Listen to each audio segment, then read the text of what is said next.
We begin with our third session in the series titled, How the Innovation Playbook is Helping Attack COVID-19. I'm Allison Schwarz, Executive Director of Alumni Relations at the Smith School, and we are working in partnership with Smith's Office of Executive Education to power this series. We would especially like to welcome our Smith and UMD alumni and current students who have joined us today from across the world. We appreciate your time and hope you find this a valuable source of learning. Please be aware that we are recording this session in full so that we can post the digital recording to the Maryland Smith website later this week. Next slide, please. Now it's my pleasure to introduce Dr. Gupta. Dr. Anil Gupta is the Michael Dingman Chair in Strategy, Globalization, and Entrepreneurship at the Robert H. Smith School of Business, the University of Maryland at College Park. He is ranked by Thinkers 50 as one of the world's most influential living management thinkers and has been named by The Economist as a superstar for research on emerging economies. A member of the World Economic Forum's Global Expert Network, he's the author of several influential books, including The Quest for Global Dominance, Getting China and India Right, and The Silk Road Rediscovered. Dr. Gupta is also a celebrated professor and has earned many teaching awards. I want to personally thank him for his support of this important webinar series. Next slide, please. Before Dr. Gupta begins, I want to ask everyone to please keep your microphones on mute to reduce background noise and to keep your videos closed. Dr. Gupta will be presenting his material for approximately 20 to 25 minutes, followed by a question and answer period. Please post your questions in the chat area and Dr. Gupta and I will address them during the Q&A time. I will now turn it over to Dr. Gupta. Thank you, Allison. Good morning, folks, and my friends in very different time zones like China and India. Good evening. It's a pleasure to be with you again. So today the focus is Innovation Playbook and how it's helping attack COVID-19. And what I will do is share the core logic of innovation and then look at how this is playing out in the current situation. So obviously, the logic of innovation has direct, in fact, takeoff from evolution. Because if you look at the biggest innovation that human society has witnessed, or society, just in general, the world has witnessed, is really biological evolution. And in fact, the core logic behind evolution, behind innovation, starts with the generation of variety. So it's like in biological evolution, you have DNA that mixes, and in fact, there is a massive variety, but of that, let's say, surviving children, then there is selection. Nature selects in terms of survival of the fittest, and then, of course, leads to scale up. And it's the same idea behind innovation, which is the generation of variety, which often happens by combining, just like the combination of DNA in biology is the combination of ideas in the case of our innovation.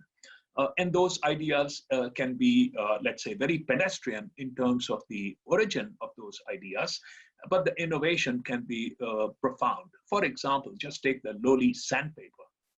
And so, more than 100 years back, so you take paper, not a particularly technologically sophisticated product, or sand, but then you combine the two, and suddenly you have something which is very different from non-flexible sanding mechanisms, such as the original steel-based files.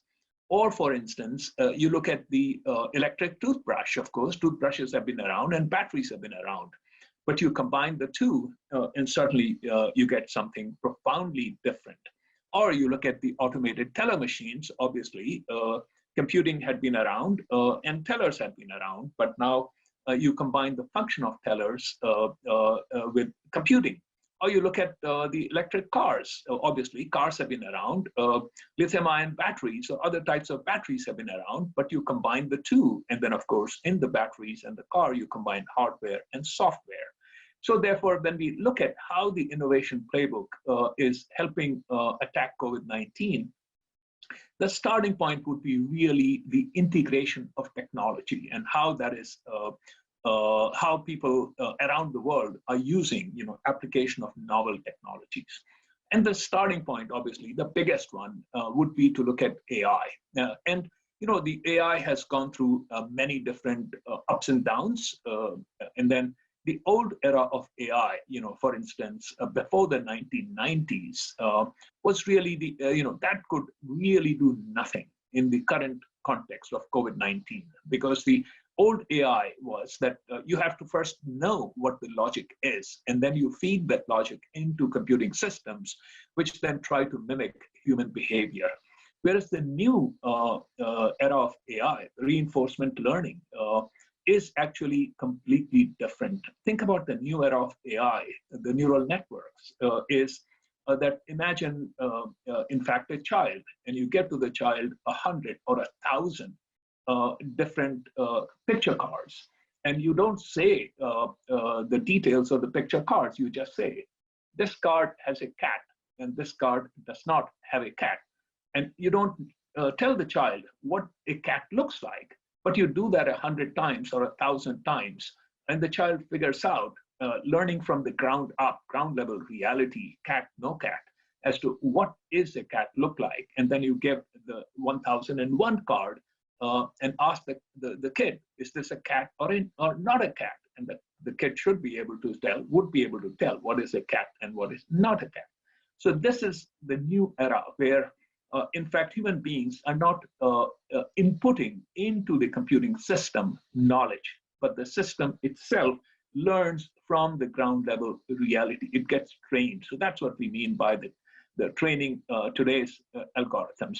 And so if we look at what's happening, for instance, chest X-rays, that chest X-rays can be due to obviously COVID-19 infection, but they can be due to a non-COVID but viral infection, or in fact, abnormalities in the chest X-ray could be because of bacterial infection.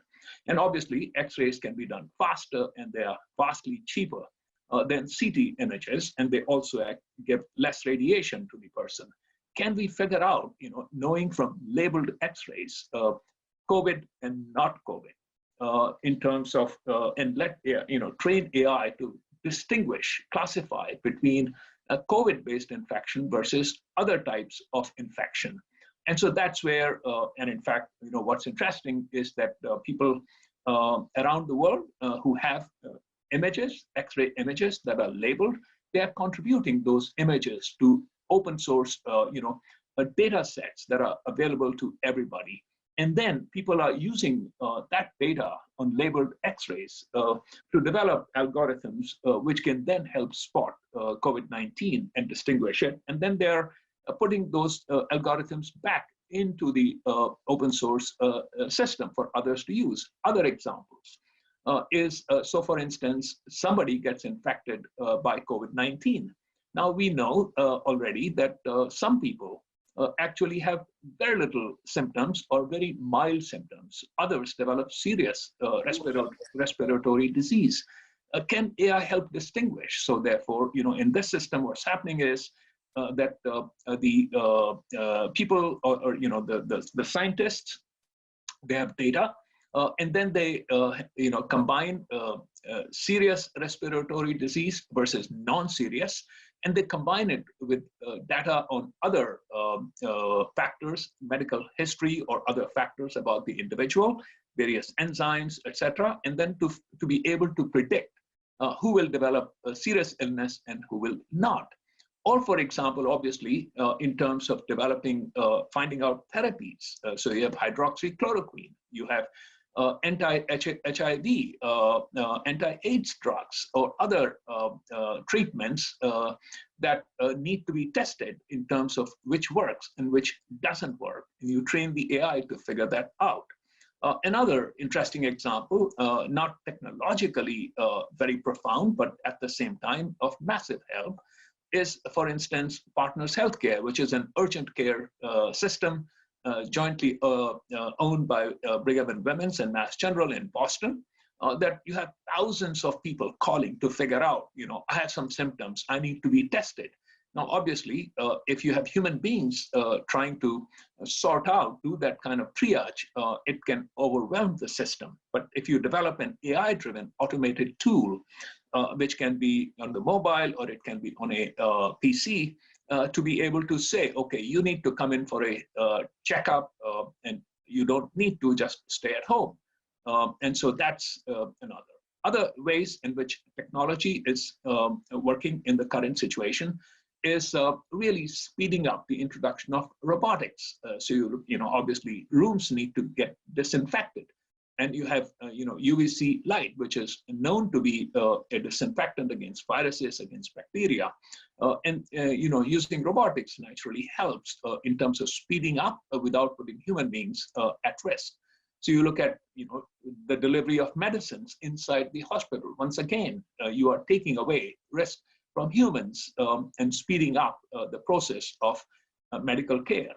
Naturally, in society, use of drones, whether it is like in China, it was to enforce the use of masks, or what's happening in the US, many cities, New Jersey City, for example, is to enforce social distancing.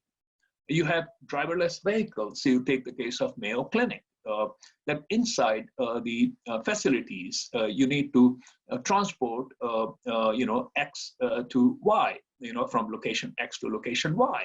Instead of people doing it, obviously, then that puts those drivers at risk. They're using driverless vehicles for that purpose.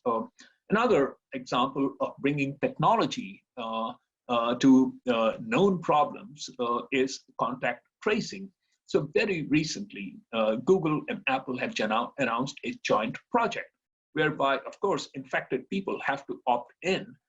And if they do, then in an app developed by public health authorities, they can indicate, yes, I have been found to be infected, and others using Bluetooth technology can be notified without, in fact, notifying the actual person, the original source, so that people can start to self-isolate themselves. Naturally, there are concerns, despite the assurances by companies such as Apple and Google, where, in fact, personal privacy might still be at risk, no matter what the assurance of the companies is. Another main topic under innovation is what we would say open innovation. And open innovation is really, it's also called collaborative innovation. And if you go back to the bad old days, I mean it only figuratively in some ways, is that innovation companies used to look at innovation as something that should happen within, the idea should originate within the company's own labs or the company's own, let's say, workforce. But now, over the last 30-odd years, each year, open innovation is becoming an increasingly accepted and vibrant method to develop innovation, because what you're really doing, you're combining, it enables you to combine your own knowledge, your own technology with others. So for example, just take the hardware side of an iPhone that you have inside so many different chips, whether it is a camera or it is, to sense a pressure on the screen, or for other types of data processing. And yeah, Apple has internally certain technologies, but by no means it has internal ability to develop and stay at the leading edge in all of the technologies. So therefore, developing the next generation iPhone means actually co-development of all the components and subsystems in the iPhone with other partners.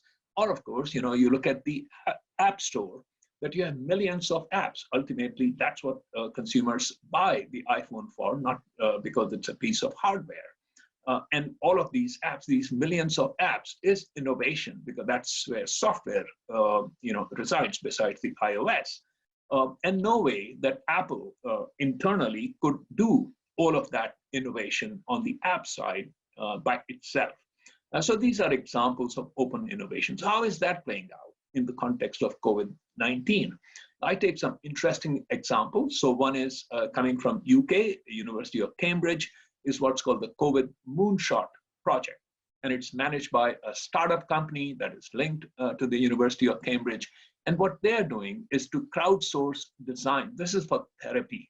Crowdsource designs for a molecule from academic and industry sources.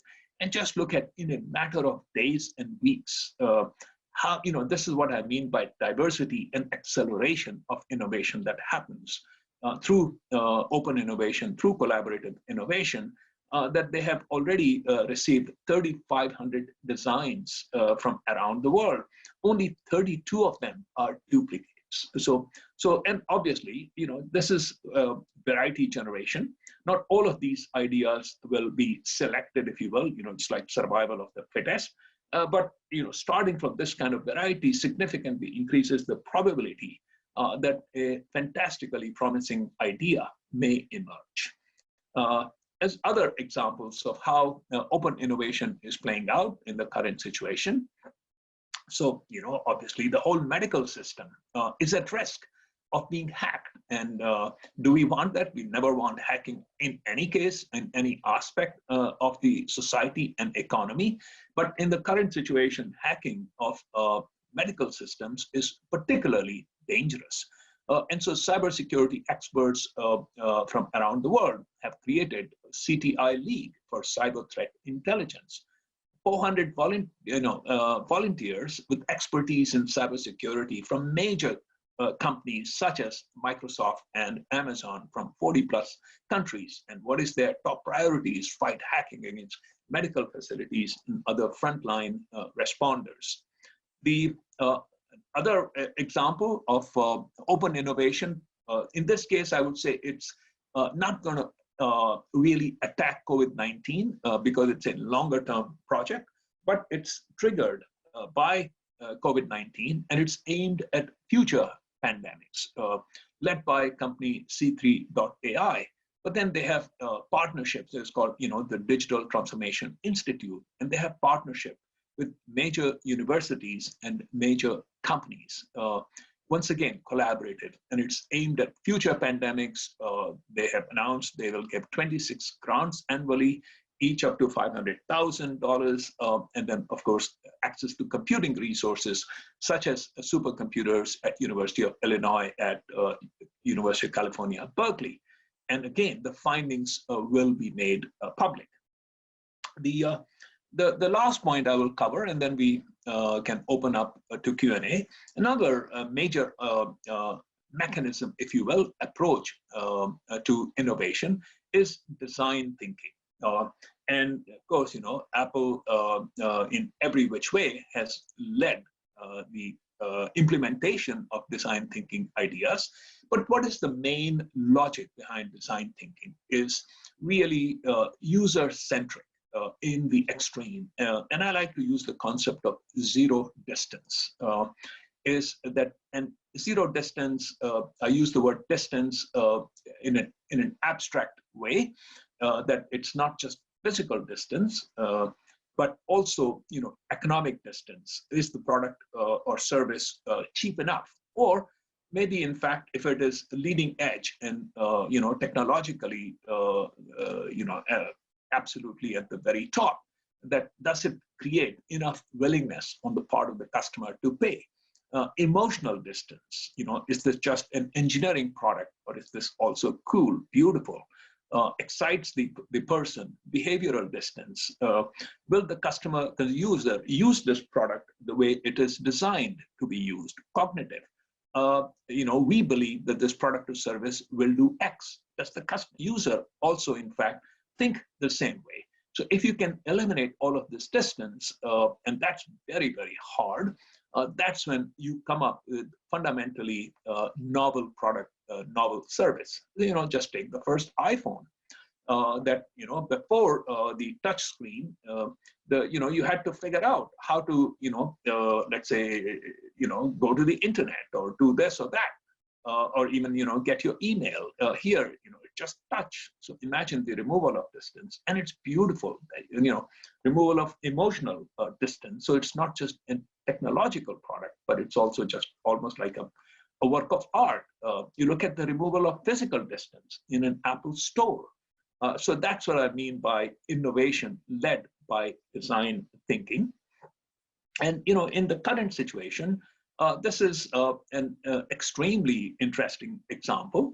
So this is a face shield, which is obviously not a face mask, but you have a face shield.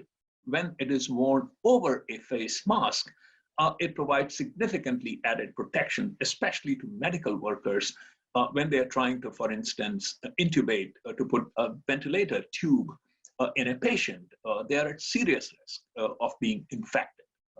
And so this face shield, developed by an engineer in Wisconsin, University of Wisconsin, and his colleagues, with iterative feedback from users. For example, his wife, an anesthesiologist, local hospital. And the goal is to, and the goal, you can say it's challenging, because the goal is to make sure that the shield will be protective, that it will be light, that comfortable, inexpensive, simple, and easy to make.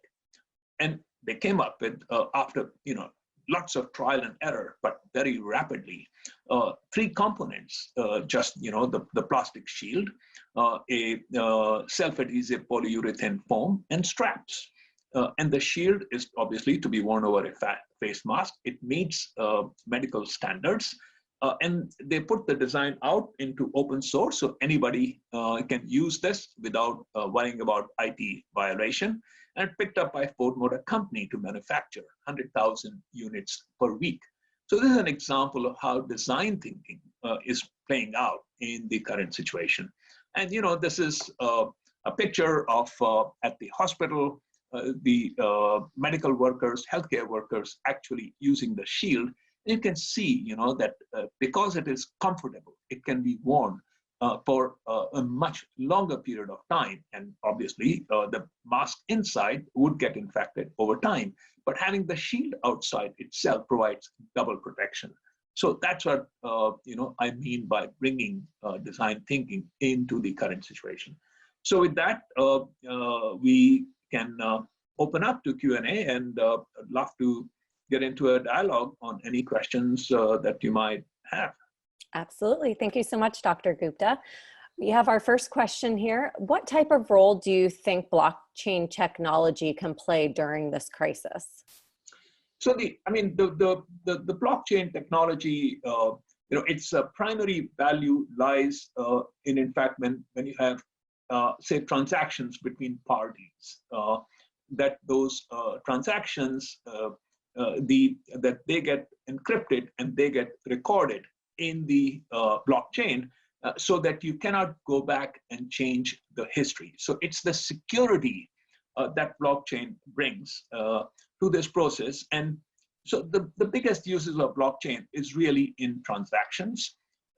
Right now, I could see, for instance, in the supply chain of medical goods, but I could also imagine in the let's say exchange of data between hospitals, for instance. Blockchain could be used. I have not come across situations where currently blockchain is being used, because people are acting extremely at massive speed, and it takes time to figure out how to use the blockchain and to use it. But also that right now, in an era of open source innovation, people are not that concerned about IP.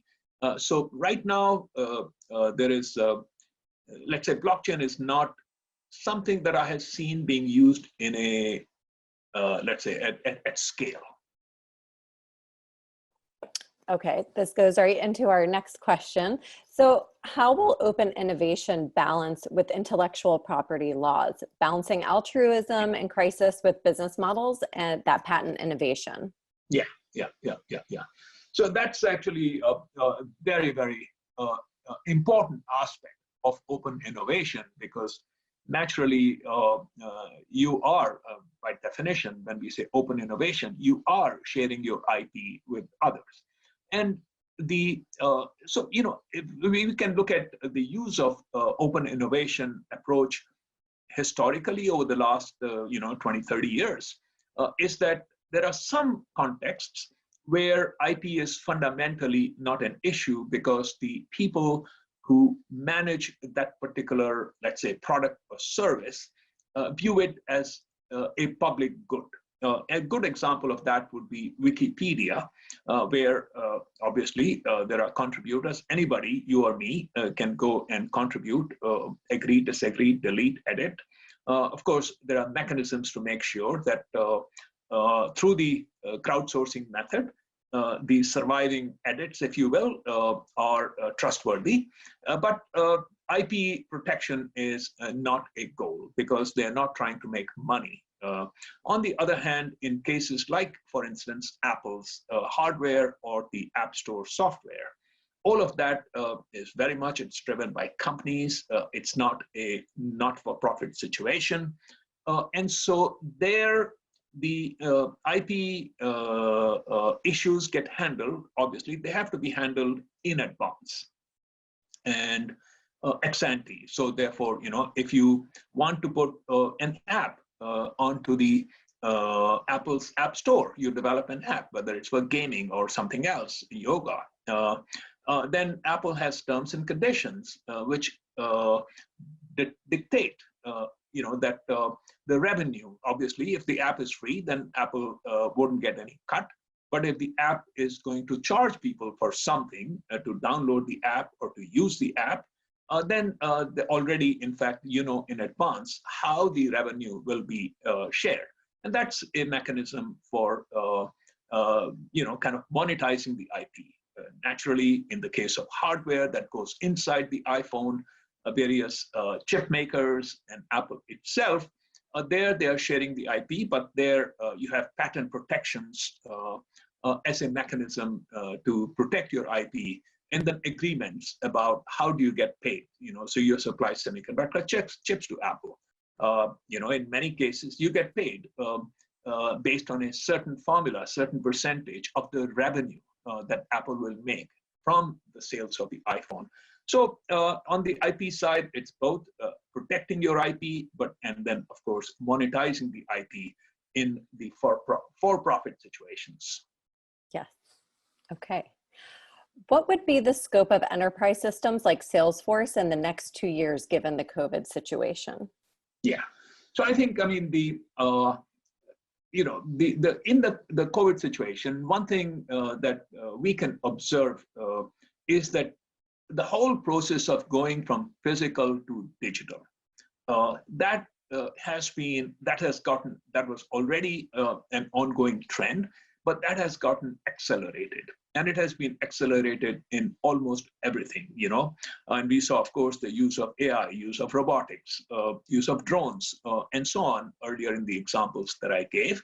But we look at other ways in which physical has given way to digital at a faster pace. You look at e-commerce, you look at education, online classes.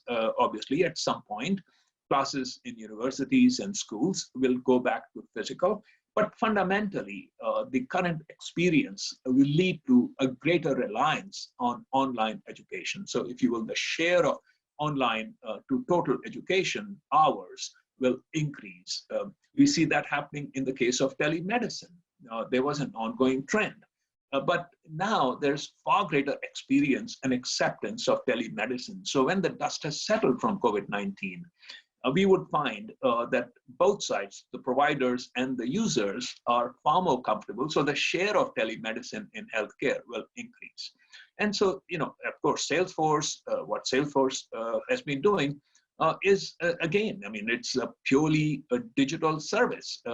They don't own anything physical. They don't create anything physical. The only thing that is physical is the Salesforce Tower in San Francisco.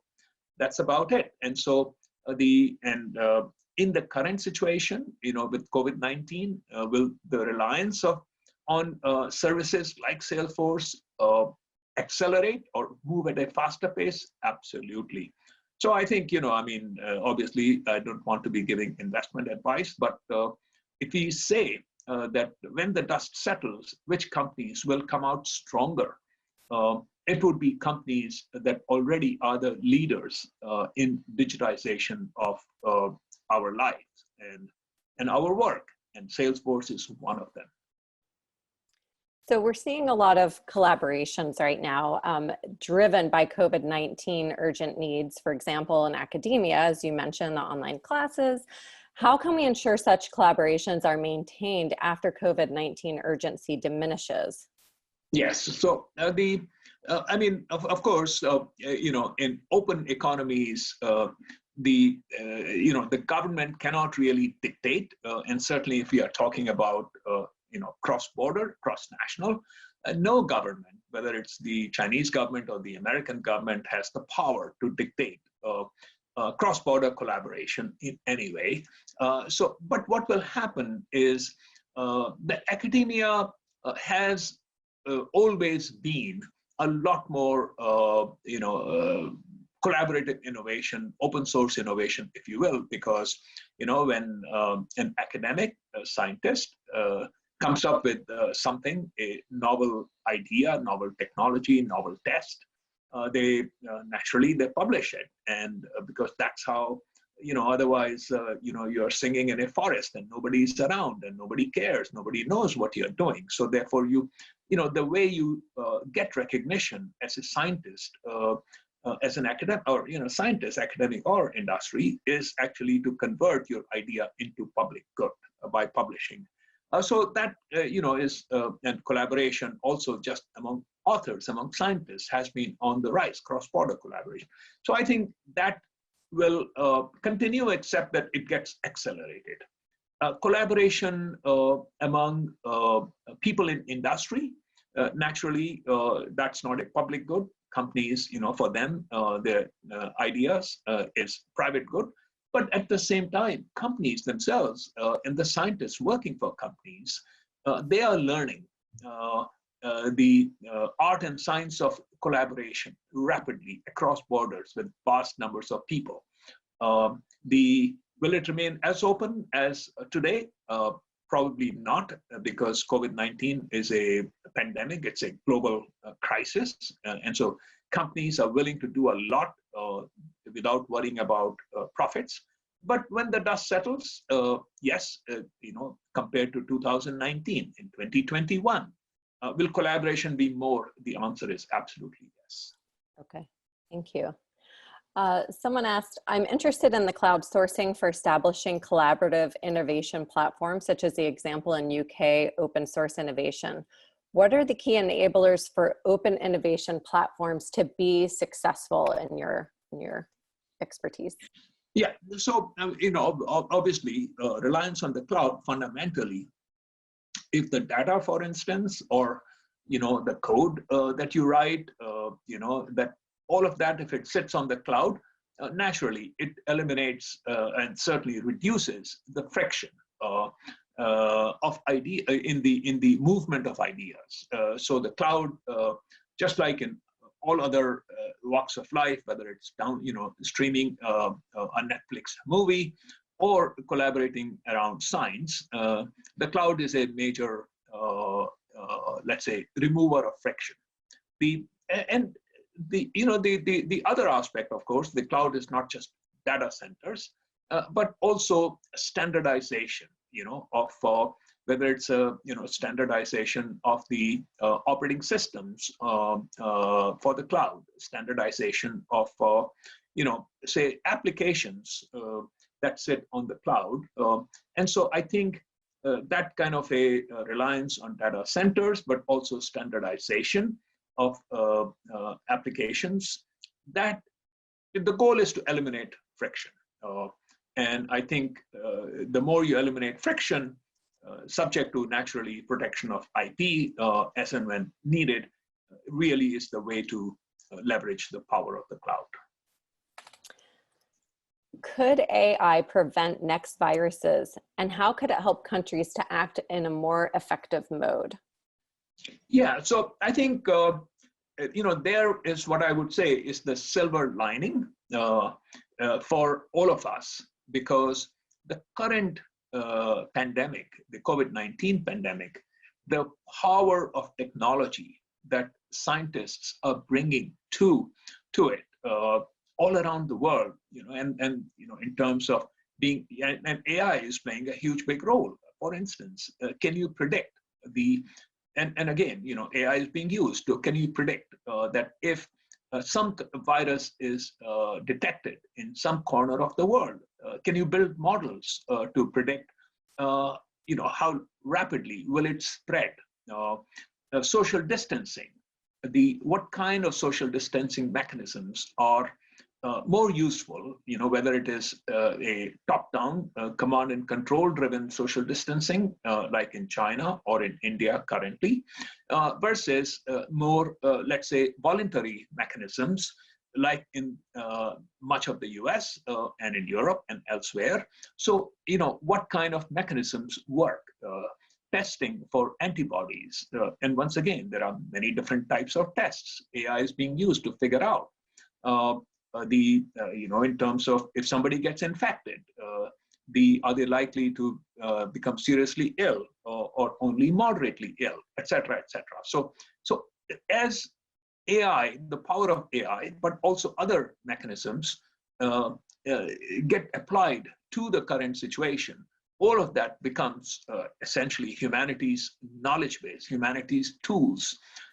And so the silver lining is that, and those tools get developed and applied and tested at a massively accelerated speed, almost like the developments in 2020 might be equal to many, many years of development that otherwise would have taken place. And now that all of this technology is, essentially society's, humanity's IP, we have significantly reduced, I believe, and I'm inclined to say that's probably a valid belief, that the risks of future pandemics, let's say, we have significantly reduced it. So hopefully, of course, we have to see that we don't come down with a calamity during 2020 itself. But assuming we don't, I think we have significantly improved our future. Excellent. How will COVID-19 incentivize or affect NGOs to do more innovation and work more efficiently and effectively? Yeah. And so, of course, NGOs are playing a role in the entire value chain of COVID-19, from, let's say, in terms of, for example, the role of churches, religious organizations, in terms of spreading the word and getting people to believe the importance of social distancing.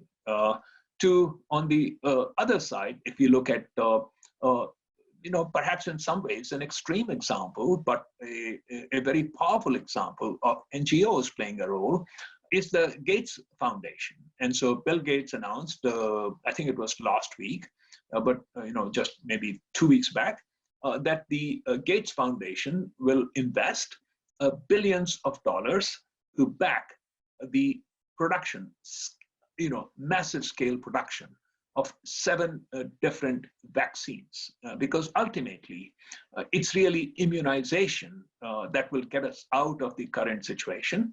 And that immunization can be just natural, people get infected and they recover, or it can be immunization through vaccine. And out of the many different alternatives, Gates Foundation has picked 7. And it is, of course, it's still going to take many months for the right vaccine to be tested and approved for use. But, we could do it serially, let the vaccine be developed and approved, tested and approved, and then figure out how to scale up production. Or what the Gates Foundation is doing is to build the production capability in advance, knowing full well that out of the 7 that they are backing on the production side, maybe only 1 or 2 will succeed, and the rest of it will go waste. But that's thinking like a VC, because if you can accelerate even by 6 months the mass use of vaccination, you have contributed to humanity far more than the few $billion that may otherwise get wasted. So those are examples of how NGOs are playing a role. Thank you. Speaking of innovation, how will the travel industry, how can they innovate during and after COVID-19? Yeah. So, the travel industry is many different segments of travel industry, obviously cruise lines, which are in deep trouble. And, even after the current crisis, they will probably be in trouble because people would be, I think, afraid of finding themselves in confined spaces. Obviously in more confined spaces, the risks of an infection spreading are greater. So they are going to be in difficulty. But then other segments of travel are airlines and hotels, and they're also suffering. But I think hotels and airlines are more likely to come out weathering the storm. Once, let's say they'll emerge after the crisis in terms of back to normality of those industries faster than perhaps the cruise segment. Now, how are they innovating in the current situation, beyond survival? Actually the hotel industry is perhaps the most interesting example, more than airlines, because not a whole lot airlines can do. But what some of the big hotel chains are doing is actually to use, enable their own properties to be used for quarantine purposes, to be used by healthcare workers, so that instead of having to go home, and obviously not only that eats up time and just physical stress, wear and tear, but also it to reduce the risk of if a healthcare worker is infected potentially to spread the infection to their family members. So hotel chains have a significantly better capability in the current context to help. And fundamentally a different kind of use, if you will, of their assets, which is rooms. Okay, we have time for one more question. So the COVID-19 situation has highlighted some holes in the worldwide economy and health system. How can multinational tech companies alter and improvise their services post-COVID-19? And would there be any major shift in the nature of international business? I think, so there are two parts to this. So, number one is how are big tech companies responding?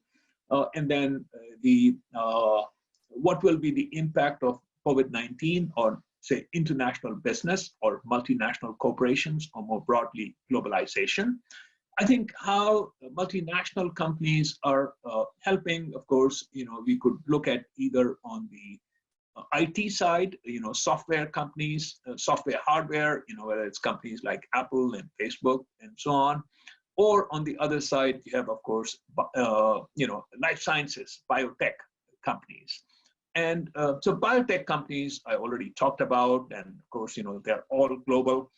And one of the things, that the biotech companies are doing is to not only leverage their scientists that are sitting in different parts of the world, but also through open innovation, actually scientists in other companies and universities. So that's one way. The other kind of tech companies, for instance, Facebook, what they are doing is that in the current situation, there is, many cases, almost like, as WHO said, you not only have a pandemic, you have an infodemic.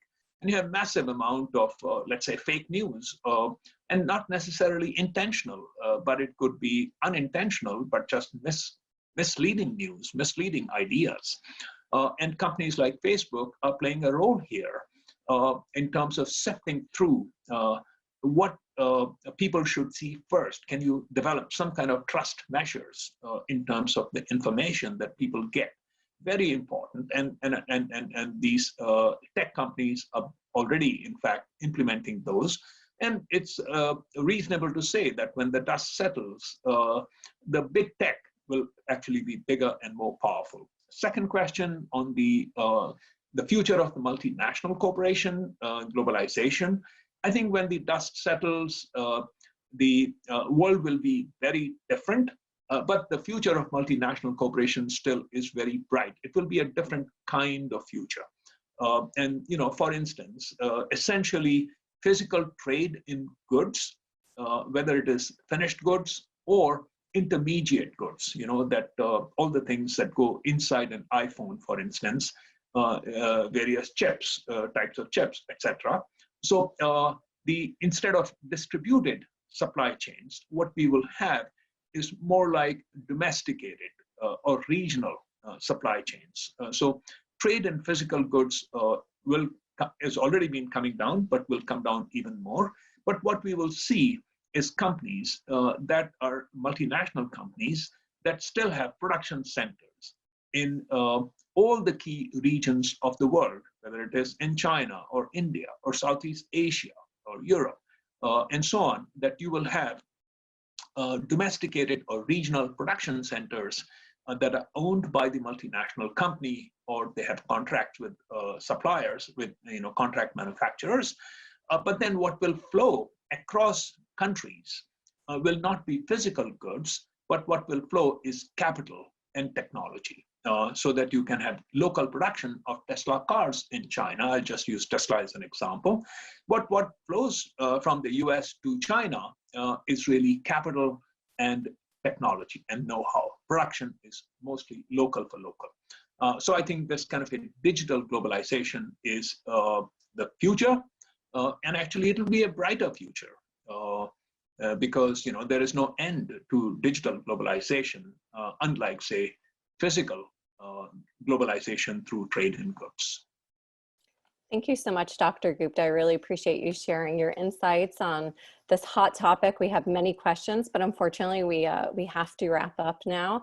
I want to thank you all for joining us. The webinar you've attended today has been recorded and will include the slides. We will let all attendees know when the recording is available so that you can review and share with colleagues and friends. I invite you to join us for the last live webinar in this series on Wednesday, April 15th at 8:30 a.m. Eastern Time, COVID-19 and the Future of US-China Relations. Please keep checking back with us for more webinars, short courses, and other learning opportunities from the Smith School of Business and Executive Education. Thank you from Smith Executive Education and Alumni Relations. We are here to support you in your lifelong learning. Please stay safe and go Terps.